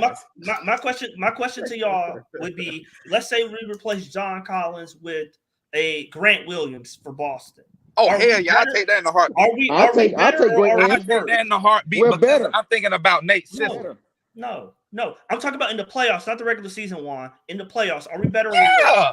Did you see Grant Williams last John year? Collins don't do nothing. He done one thing in the playoff. He put Embiid on the poster. That's it. Well, let me say this. Let me say this. Yes, John Collins has flaws within himself, but Nate McMillan is not. I'm telling you guys. I don't see. Listen. Let me tell you why, and I'm not being like some people say I'm being negative. I'm just being honest. We like talk about track records and stuff. Listen, we are not leaving the first round with Nate McMillan. We can be competitive. That's not true. We're not. I'm telling you, and this has nothing to do with the talent on the roster. Listen, we're a better basketball team than we were last year, hands down. But I listen. Let's be honest. Juan, I think it was Juan. He asked it last live stream. Are we beating Toronto in a 7-game series? Are we beating Milwaukee? Are we beating Boston? Okay. No. Are we beating these teams? Huh? I'm gonna get them one analyst. Are you for the record, just like I got Matt? Are you guaranteeing that we go the first round? Yes. You got me on record. You got me on record. Hey, I'll own up to it if we don't. Gerald, hold on, Gerald. There's a limitation to me. You got me on record that we would not beat Boston, Cleveland, Milwaukee, or what's the other team? I can't remember right now. Toronto. Think of or Toronto and Chicago. a 7-game series. Those 4 teams, we're not We beat beating them. Chicago. I'll go further. I'll go further. I'll say we won't beat Boston. We won't beat Toronto. We won't beat Milwaukee, or we won't beat Miami. I mean, not Miami. Philadelphia when James Harden comes back with the way we're currently constructed and our coaching staff. Not going to happen. Toronto. Don't get Toronto. That's 5 teams. Are y'all saying regardless of if Travis makes any moves, you're saying presently? I got to see what that looks like. I got to see what moves. I got to see what moves he makes. Yeah, but what we're constructed right now, we're not beating any one of those top 5 teams in a 7-game series. See, I feel Middleton come back. That shit gonna be hard. I say Milwaukee. Yeah, that's probably they should. I'd be forgetting Middleton ain't there. Exactly. That's 22 That's 22. Right. The Bucks I give you. Boston. We are Philly. I'm not gonna give you unless James Harden revert back to 5 years ago. He was doing that before he got injured. That was too short of a He has a history of not being healthy. I'll put it like that. Yeah, and not being in game shape. Hey, PJ Tucker gonna take Collins out of his game, so we already got the idiot. We already know that. Right about that. We already know that. Because I do feel like we'll beat Cleveland because of experience. Ooh, I feel like we'll beat Cleveland with this Capella. If Capella was playing like he was the first week of the season, then I'd be like, bro. Jared Allen on Evan Mobley. What is John doing Evan Mobley? Jared Allen gonna teach I'm not worried about really Evan Mobley. I really feel like the fact that you know what people gonna do defensively on John and on Trey during the playoffs. We know that. But I feel like having Murray, I feel like that's really where he's gonna earn his money because he's gonna have a lot of people on the island. Bro, Donovan averaged 30 points in the playoffs. But I feel like he don't get fired. He got a better team. He got a much better team now too. But what I'm saying is, if you were in the playoff series, let's say we're playing Boston, right, in a 7-game series, and you get rid of John Collins, and you know Hunter is not, and I love Hunter, but I'm just saying, you know he's not guaranteed to have a good game every night. Where's your scoring going to come from? We know John can give. You know, Lord willing, Bogey will be there. You forgot Marcus Smart didn't play the other night. What I'm talking about. You forgot Malcolm Brogdon didn't play the other night. You forgot those two didn't play the other night. Marcus Smart can post up John Collins, man. Let's be honest. Yeah, that's honest. But Juan, I'm saying, where's enough points going to come from in the defense? Bro, John don't even give us the points when he on the floor. But what I'm saying is defense. What I'm saying is John Collins has shown the ability to have 20, 22, 24, 26, 28. When has he done that? How many playoff games has he done that? At the beginning no, I'm not talking about playoff games. I'm just saying he's shown the ability to score that. He did that at the beginning. AJ has not. Griffin has, but his minutes is inconsistent. Justin Holiday hasn't. So I'm saying if you get rid of him, I think we already are a mediocre offensive team. You get rid of his ability. Now hold on. What are we in offensive efficiency? Aren't we 10 or something 17? Like that? Okay, 17? All right, yeah, okay. I give you mediocre. Yeah. Okay. So I'll say this. I don't think when I say we are a first round exit, I'm not saying that because of the roster construction. That was a direct attack on Nate McMillan. I think roster-wise, I think at max we're an Eastern Conference Finals team. I think we're a second-round playoff team. I think we're definitely better than we were last year. If we maximize everybody's strengths, right? If we had maximized everybody's strengths, right? But I don't think there's a team outside of Golden State and Milwaukee where every player on the floor has their, or maybe Phoenix has their strengths maximized. Toronto. There's a player on every team, but those players are not key starting players. Yeah, they're not key players. That's one thing.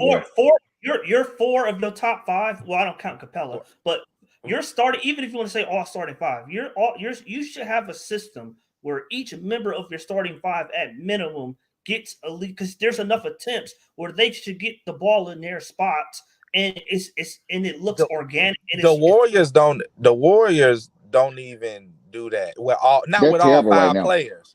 Not with all five players. Not right now, but I'm saying yes. Curry comes off screens. Klay Thompson comes off down screens. He comes off flare screens. They run off ball action. So what's Dre's spot? To isolate a side of the floor for Jordan Poole. So they do have a system that incorporates all of their best players' strengths. I'm not saying everybody. You said everybody on the court. Everybody on the court. They're starting 5 or their 5 best players. That's what I'm saying. Golden State does it. Toronto does it. Okay, I go with 5 best players. I get it. But I'm saying we only have a system that we only have a system that utilizes Trey's ability, Capella, and Murray. That's it. Yeah, because right now, Murray. Hold on, Hunter, and then when Bogey gets here.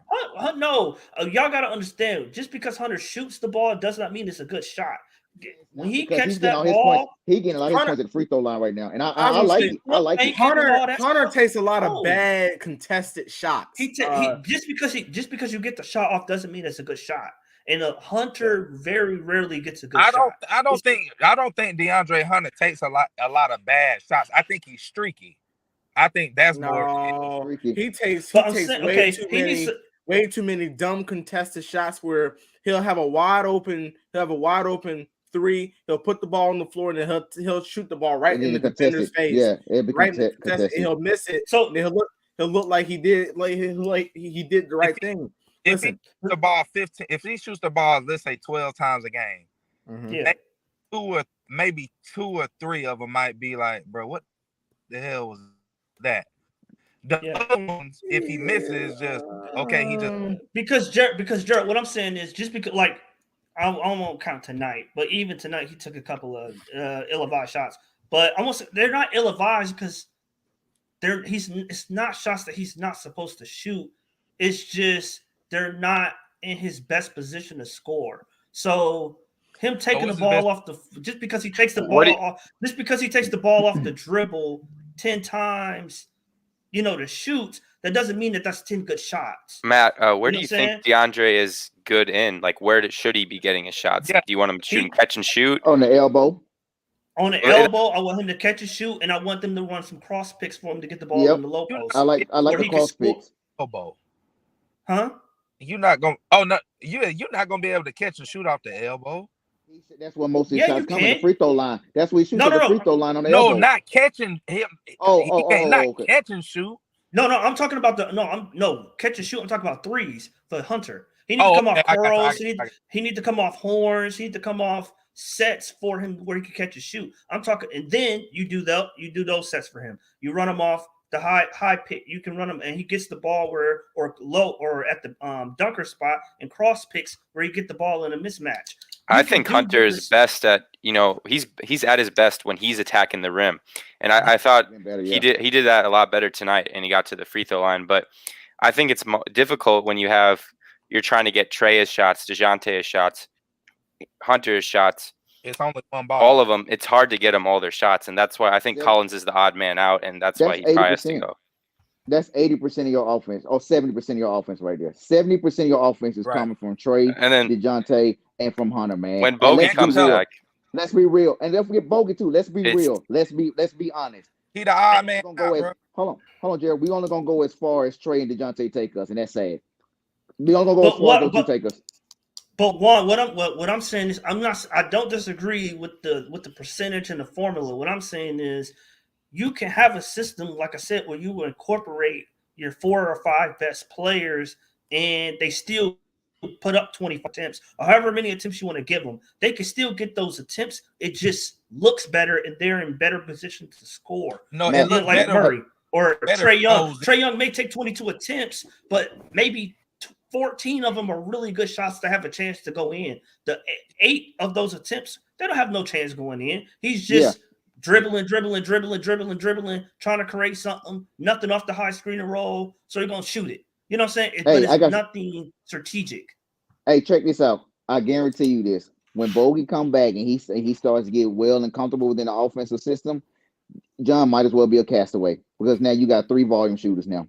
Y'all know this. thought about something. Y'all know this. And then Hunter, with his ability to drive to the basket too, I'm telling you, John just gonna become a castaway because they're gonna put Bogan more times on the floor because of his ability to stretch the floor. They're gonna have DeJounte out there. You might even get AJ out there. Watch JC starts to become a castaway. And somebody said this to a degree. Our best lineup tonight was when we had Dre at the 4, AJ at the 3, and DeJounte and Trey, and we started scoring a lot of points. That's man. when we walked. Well, So, I've been telling y'all, yeah, I think Hunter's a forward long term anyway. But yeah, and so that really hurts JC's ceiling moving forward. That we were scoring, effortlessly with those 5 guys out there. That really hurts JC moving forward.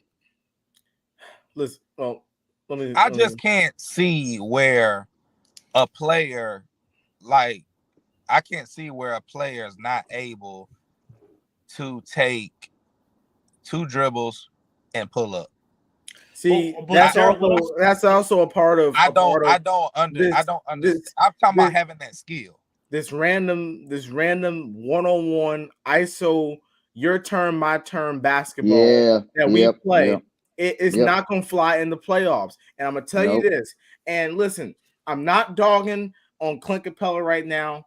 He's having a good stretch, but I'm telling you, teams will exploit him in the playoffs for him not being able to do anything with the basketball. I'm telling you, when you start playing against, playoff basketball, other teams, other coaching stuff, they turn on the heat in the playoffs. And how are you gonna, if you, let's say you're Miami would have had a field day because they were already sending 3 guys at Trey. You ain't got to. You don't. But we didn't have DeJounte.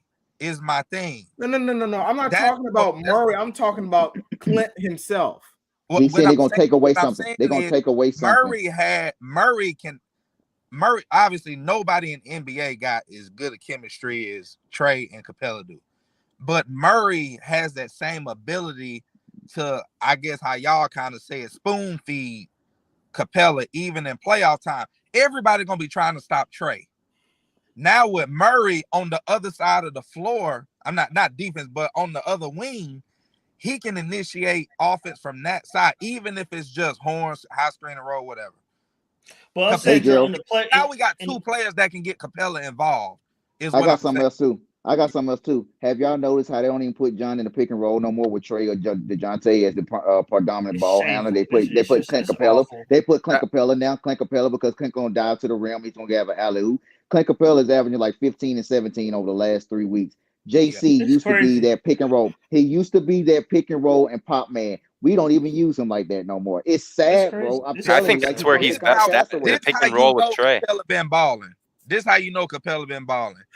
I haven't seen a sentence of slander from Matt and analysts. Yeah, he been balling. I ain't saying nothing. I ain't saying nothing. I haven't said nothing. No, I mean, no.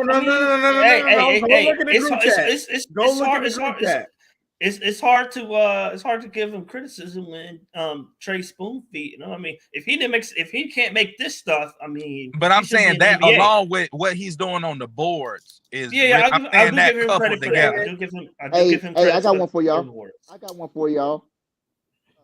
Capella gets no offense run through him. He's still averaging 15 and 17. I would hope he doesn't get offense run through him. Exactly. Hold on. But that's a compliment.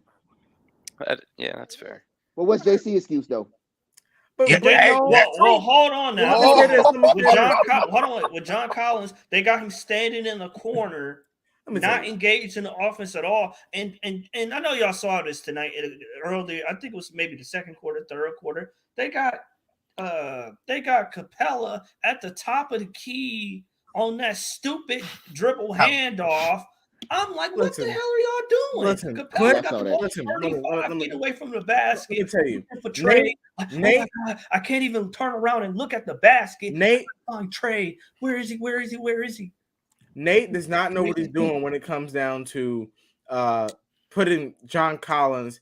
And for a moment there, because let's not act that we weren't noticing the same thing with Clint Capella, how he was slowly losing his job to Onyeka Okongwu before they finally reinstated. Listen, the only reason he's even talked about right now is because they reinstated him in the pick and roll. We saw that it was Trey and Clint and Murray had became Collins' guy in the pick and roll. Okay, Murray is not even running those actions anymore. He's So running ISO, so he didn't say fuck John too. No, that's not what he's saying. That's what. First of all, listen. Well, you got to understand. When you don't have an offense, it's gonna be ISO 1-on-1 basketball. My turn, your turn. So when you can't get it, so when you try to get the pick, so when Trey called for the pick and roll 2 times, and then that little horn stuff is taken away. Listen, Trey Young's gonna force a shot, Murray's gonna force a shot, or you're gonna have Hunter taking a shot at the end of the shot clock. So what I'm saying is that number one, first of all, plays shouldn't even be ran for John Collins on 3-point line. I don't even know what Nate was thinking with that. Number one, number two, that was what they want him to do, and it was disgraceful. If you're gonna run the pick and roll, if he get the damn squat rack, he could post up. What I'm saying, here's the thing: you act like John Collins doesn't have any strengths. We've seen the strengths. We're not saying he don't, man, but we're saying his strengths are highly limited to his weaknesses. So he has more weaknesses than his strengths, man. Like he's more athletic than skilled. That's the perfect way to describe him. Yep. Okay, but what I'm saying is y'all people. I'm not saying Juan and Jared. I'm not saying y'all doing this. People in general, fans, if they take a player and then when their weaknesses are exposed, that's all they can remember. They can't remember the positives. John Collins. I don't like y'all. If you look at, he was the 19th overall pick in the draft. He's really, to this point of his career, he's outperformed his draft stock tremendously.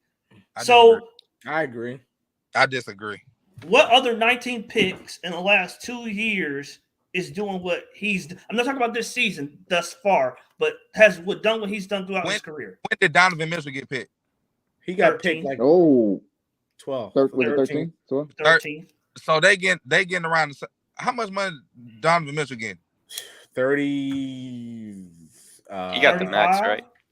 Yeah, 35, 36. Something like all that. right, 35, 36. Okay. I think Donovan Mitchell's probably the last team pick that's like doing what he's doing. But when I say I don't feel like John is played,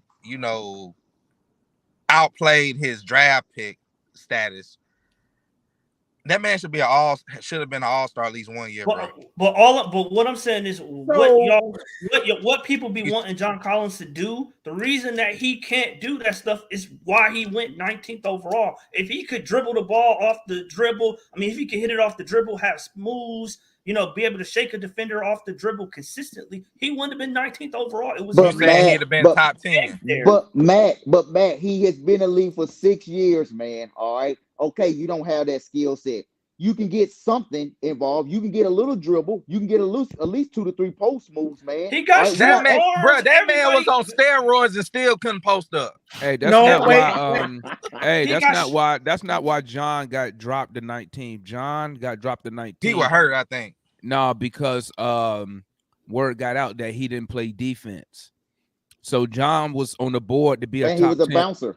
He was athletic. John was on the board to be a top 10 pick, but word got out that he didn't play defense. So the Hawks went out and they spoke to Danny Manning. And Danny Manning said the reason he didn't play defense, not because he couldn't, it's because that they needed him on the court because he was their best player. So Danny Manning told him, don't be so aggressive on defense. That's why he dropped to 19. Hey, bro, what did Giannis go? What was Giannis pick in like 2012, 2013? 15. That's a good one. 15. Where did Giannis go?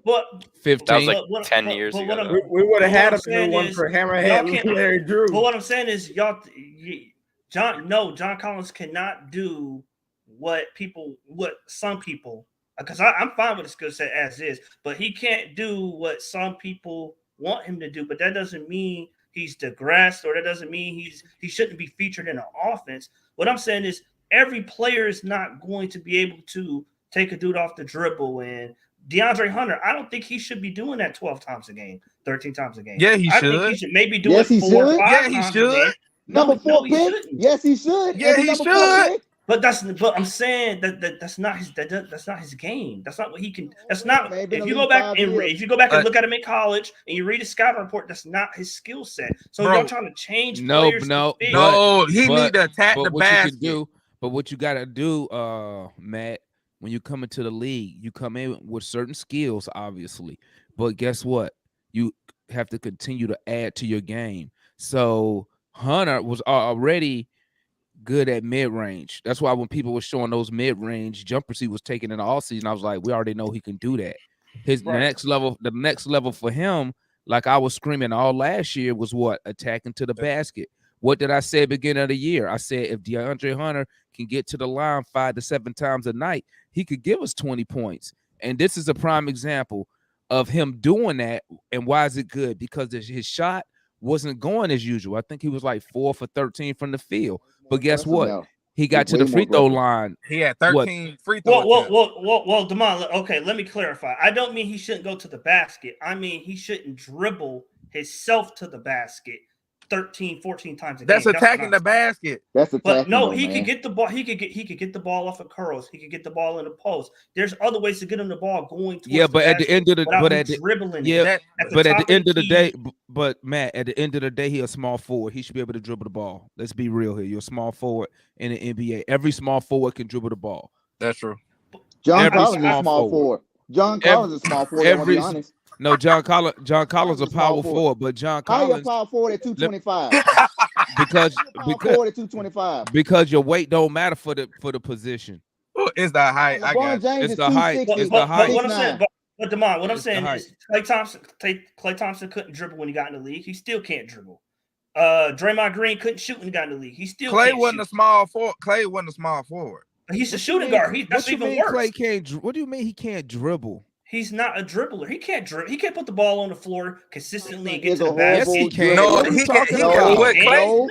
All Klay had to do was just get. He just had to dribble enough to get to his shot get open. Klay made 30 points off 6 dribbles 4 years ago. That's my point. That's what I'm saying. No, but what they I'm saying created a is system to fit his skill set. What I'm saying. No, but what I'm saying is this: Klay Thompson can dribble the ball, bro. Just go watch him in college. In the NBA, he can dribble a little bit. Like I tell people, man, at the end of the day, your career, especially if you're not a top 5 pick, your career is going to be based off of the system you get drafted to. And for JC, when we drafted him, we needed his skill set at the time. He was here. He was here before Lloyd Pierce. He was here before Capella. Before all these dudes. Capella. So at the time when we drafted him, he was a need. But now, as we move on, it's starting to see that he is not going to be needed because we can't get the production from him that we want to get. You know what I'm saying? I got a question for the group. I got one question. Just answer this one. Is JC expendable right now? Is he expendable? Yes. I personally don't think so. No, because what I'm saying, the only way I would trade JC is I need to be getting a better player in return. I'm not going to trade. That's all I'm saying. I'm not trading. His value. I'm not trading. It don't matter. His value is low because of Nate. His value. That's bring his value up, bro. At the end of the day, his value don't matter because he's making 23 to 25 million a year. That's all that matters. They got to get that trade close to that money. Point blank. Period. I said that. And at the end of the day, I don't want. If I'm the Hawks, I'm not trading for depth. I'm not doing none of that. If I'm gonna use his contract, I'm using his contract to go get me somebody legit. If I gotta add something to it, then I'll add something to it. But I'm not gonna sit here and trade John Collins for 3 role players and some picks. I'm not gonna do it. I think you can do that depending on who it is. Bro, what you mean? I control this. I got the leverage, bro. I don't have to trade John Collins. Okay, so I'm not taking any garbage. No, I'm not saying garbage. You can be a role player and be very, very valuable. But I'm telling you, Gerald, if I'm the GM of the Hawks right now, I'm not trading for depth. Meaning this, Collins make 23. You're not gonna give me 3 bums making $8 million a year. I don't want that garbage. Okay, That's what I'm saying. I agree with that. I'm using Collins' And they're gonna be contract. rental. So you would consider any depth player a bum? I don't need depth. I don't need if I'm getting rid of John Collins, I need somebody that's gonna be either at that level, maybe slightly below or better. I got one. Hold on. And I don't want Jay Crowder neither. I got one. How about Jay Crowder and Cam Johnson for JC then? No. He got busted knees. He got busted knees. He got busted hips. Hold on. Jay Crowder and Cam Johnson for JC right now. Yes. No, hell no. Yes. I don't want Jay Crowder. Why I don't want Jay Crowder because Jay you Crowder. looking at player for player. Jay Crowder is not an upgrade over John Collins. No, he didn't say Jay Crowder. He didn't say Jay Crowder. Cam Johnson and Jay Crowder. One. Bro, why would they listen? Why would they even do? Why would they even do that? That makes no sense. Because they're gonna use JC better than we would use them. But they're not gonna get rid of a young player like Cam. They're not gonna get rid of him. Why would they do that? So who would you get? Who would you go get, Damon, if you had to trade John, knowing that? Would you go get? You worried about solely a player being better than John, or are you worried about filling the holes that we have from? I need to get my value in return. Point. So blank, who is that period. value? You can do that with both. Who would you get? But the value, you have to remember the value. I don't want. Me personally, I'm not trading Collins. That's why I ain't been looking for nobody. I got you. Okay, I got you. But y'all, what I'm saying is, I'm not trading them right now. From what I'm understanding y'all saying, I don't know if you replace John Collins with, let's say, Jonathan Isaac, right? I don't think we're better. Jonathan Isaac is better. Injured all the time, bro. No, I'm just saying that type of a player. That type of a player. I don't even know what type of player he is because he don't play. He's defender and 3-point shooter. He's a very good defender. He's a very good defender. So when he's healthy, he's a defensive player of the year candidate. When he's healthy, but we don't need that unhealthy. No, I was saying. I'm saying that's what I'm saying. I'm telling you what he is. I'm telling you what he is. A defender and a 3-point shooter. I'm saying if you replace, I'm gonna tell you what he is, Gerald. He unavailable. That's all that matters. Perfect. All right. So here's my question. We need a knockdown shooter. I call it 3-point specialist. We need a backup big bad, like Damon say. Bad. And we need a point guard to lead the second unit. Because Holiday ain't gonna cut it. You mean Aaron McMillan? All you need is a point guard there. You already got a 3-point shooter. Dwight Howard. What I'm saying is right now playing basketball. We can pick him up for free. I'm saying if you have multiple, well, let me go through it, then I'll explain. I don't know about Dwight Howard. If you can get Whiteside, if you can fill 2 of those 3 needs and get rid of a guy that's pretty much underperforming in his contract, not talent wise, just production wise within the system, I would do that if it's 2 role players that can knock down the 3 consistently, and if we got somebody that can lead the second unit. I'm not doing it. No. You can get a player that's better than Collins, but if he can't knock down the 3, he's going to give you the same production as Collins. The only way I'm trading John, I'm gonna keep it buck.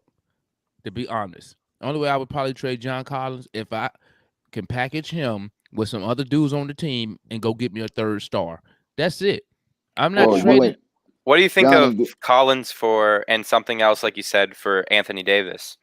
Hell, no, nobody don't want him. They don't want Anthony Davis. Don't nobody want AD because he get hurt too much. Well, when he's on the floor, I don't know. Can't say when he's on the floor because it's he's been on the floor. Well, so are y'all okay? So what about somebody like Herb Jones? Right, I don't think we're better if we trade out John Collins for Herb Jones. He's too good. They're born in the 2nd year, man. They're not getting rid of him. We need a knockdown stretch 4.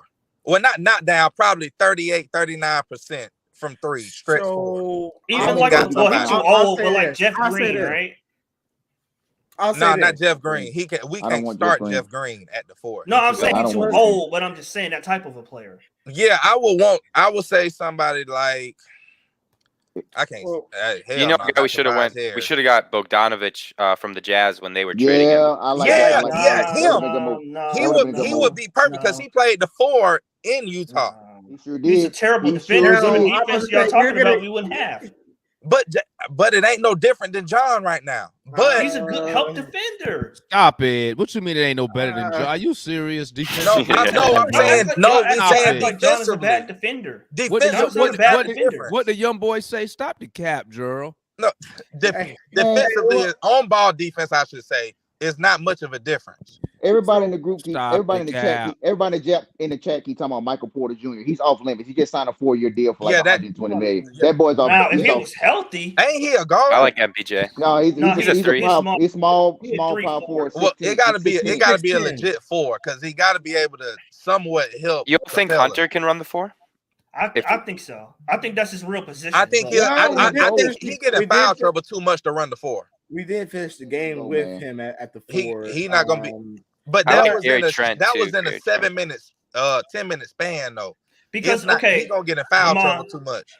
Because what about this? Because they said they would move Anunoby, OG Anunoby for the right power forward. So if you switch Collins with Anunoby and something else, and you move Hunter to the 4, and you got OG Anunoby at the 3, I would do that. I would take that. That would work. Here's the thing we keep saying and how everybody keeps labeling us, and I hate this. Secret, fellas, John is not a power forward.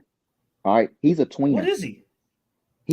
John is a 6'9", 220, 225 player that we put at power forward, was really a small forward, man.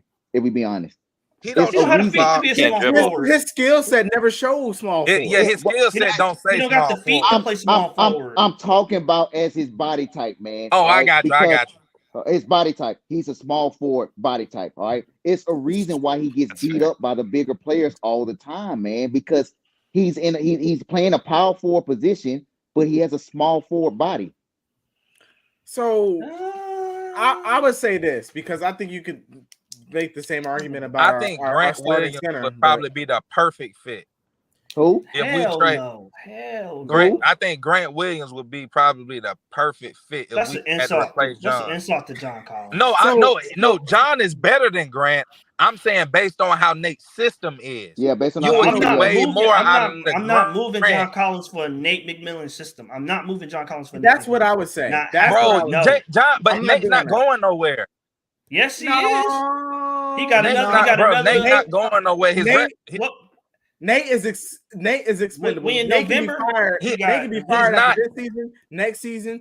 He's not expendable because you can't go hire a proven winner as a coach to replace him. It ain't nobody on the market to go get is the problem. So I'll take Ume. I'll go take Ume right now, bro. You know we already know his ass, but he damn blackball, bro. You know that. Come on now. I mean, for this season, but talk about next summer. I'm bringing him over immediately to the finals. He can sleep with anybody. Hey, he can private jet, whatever you want. Come on over. Hey, but let me say this real quick. I am not in the business of all right. We need to trade John Collins because he's not good or he's not really a fit for the team. If we can get something back that makes us better, I'm open for it. Okay. Or if we see clearly with Nate McMillan's fingerprints not on it, that, and I don't believe this, but I'm saying if it was that John Collins wasn't a fit with the group, then yes, but I don't think that's the case. So as a return for John Collins, I agree with a little bit of everyone's take on obviously I'm looking for fit. So as far as like what Damon is saying, Damon said he don't want depth, he wants back a player like a third star type player. He want a producer, right? And I can honestly I can see that with his contract being so big, but also when you look at value, the value has to be for the team. It has to be all right. Well, when I get this package back. These are guys that are going to come right in, and this is what is going to fill in the void in what we had and what we gave up. Okay, mm-hmm. So I think I would look at if I was getting back, but listen, it's not going to be a cheap trade. If I've traded John Collins and I'm not getting someone that's at least close to a star, it's going to cost you some of your very well key role players, multiple first-round picks, it's going to cost you a package like that. Now, obviously, picks are moved on, package of the players and stuff like that. So, but I will say this. We've seen John Collins fit with this team. And be quite honest with you, we've seen him fit with Nate here. We saw him play well in the playoffs when we went to the Eastern Conference Finals. He was hurt last year in the playoffs. Okay. So it's just like we're looking at a very small sample size right now. With actually at the beginning of the season, he was actually playing very well. He was over 20, almost 30. So I think we have to realize that, listen, yes, John Collins, in my opinion, I believe if you could throw the ball to him and let him go to work on a smaller guard or use a mismatch, I think it would be a way better team. But at the same time, John Collins still has strengths. And if we're not going to use him to his strengths, then that is something that we have to look at the coach. Because first of all, I still can't understand why we playing him off the 3-point line. That doesn't make any sense. You know why? He's Stephen Curry. He's Stephen Curry's cousin. That doesn't make any sense. It doesn't make sense why. He's not a good 3-point shooter. He's down to 22. You know why he's on the 3-point line? Why? Because to keep the lane open for Trey and Capella. Man, that's the problem. Capella is clogging up the lane from John Collins, because what Nate is doing is and I've said this on multiple occasions, and I'll be quick. Nate treats every player other than Trey and Murray like they're role players. DeAndre Hunter. No. So why are we expecting so much out of John Collins and so disappointed in John Collins if he's I'm not disappointed in John Collins. I'm just saying Listen, you pick DeAndre Hunter. You pick DeAndre Hunter 4th overall. He ain't a role. He's not supposed to be a role player. You pay John Collins $24 million. You're not a role player. Okay. Right now. Yeah. You. No. Kind of are. No, listen, but his potential is not that. We're talking about what he is. We ain't talking about DeAndre Hunter is not one. Like we're seeing with Kevin Huerter right now. Hunter and Collins are not one-dimensional. He plays them like they're one-dimensional. It's either all the little sets that y'all say that we run is through Murray or Trey, and then everything else is all right. Collins, you shoot the 3. Hunter, you shoot the little mid-range. Other than that, y'all don't get anything else. Everything else is we're treating these players like they're one-dimensional. They are. None of them have all-stars or all-NBA. Hey, family, we got to wrap it up. Baby. Great show tonight. Everybody got their thoughts and opinions in. Shout out to Matt G for coming on. Appreciate you coming on up here, homie. Shout out to Analyst, Ticket, Regular Black Matt up in the building. God dang it. Shout out Juan up in the building. Point was up in here as usual. And shout out to everybody in the chat. Salute. Hey, we appreciate y'all coming on, man, tapping in for the show. We Talk Hawks TV, We Talk Hawks Daily, #1 Hawks YouTube fan channel on YouTube for the fans by the fans. Make sure y'all tap in. I forgot when our next game is. MVP. You want to do MVP? I would, but I ain't got time. We're about to run out of time. Okay. So we're going to get up out of here. Y'all stay up, man. We'll catch y'all for the next post-game live. Don't forget to tap in with us, and we're out of here. Peace.